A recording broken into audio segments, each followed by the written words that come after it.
When you hear the word art, what comes to mind?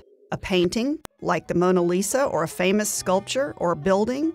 What about a vase, or a quilt, or a violin? Are those things art too, or are they craft? And what's the difference anyway? It turns out that the answer is not so simple. A spoon or a saddle may be finely wrought, while a monument may be, well, uninspired. Just as not every musical instrument is utilitarian, not every painting or statue is made for its own sake. But if it's so tricky to separate art from craft, then why do we distinguish objects in this way? You could say it's the result of a dramatic historical turn of events. It might seem obvious to us today to view people such as Da Vinci or Michelangelo as legendary artists, and of course they possessed extraordinary talents. But they also happened to live in the right place at the right time, because shortly before their lifetimes, the concept of artists hardly existed. If you had chanced to step into a medieval European workshop, you would have witnessed a similar scene, no matter whether the place belonged to a stonemason, a goldsmith, a hat maker, or a fresco painter. The master, following a strict set of guild statutes, ensured that apprentices and journeymen worked their way up the ranks over many years of practice and well-defined stages of accomplishment, passing established traditions to the next generation. Patrons regarded these makers collectively rather than individually, and their works, from Murano glass goblets to Flemish lace, were valued as symbols of social status, not only for their beauty but their adherence to a particular tradition. And the customer who commissioned and paid for the work, whether it was a fine chair, a stone sculpture, a gold necklace, or an entire building, was more likely to get credit than those who designed or constructed it. It wasn't until around 1400 that people began to draw a line between art and craft. In Florence, Italy, a new cultural ideal that would later be called Renaissance humanism was beginning to take form.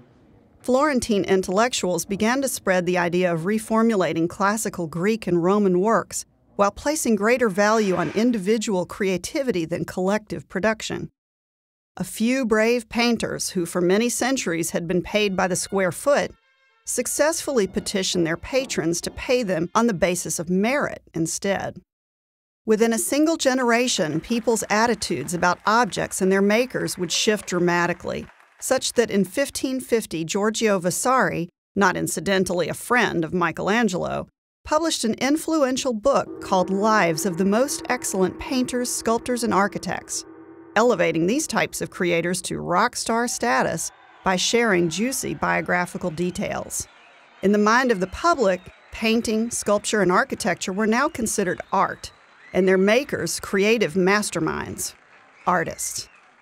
Meanwhile, those who maintained guild traditions and faithfully produced candlesticks, ceramic vessels, gold jewelry, or wrought iron gates would be known communally as artisans, and their works considered minor or decorative arts, connoting an inferior status and solidifying the distinction between art and craft that still persists in the Western world.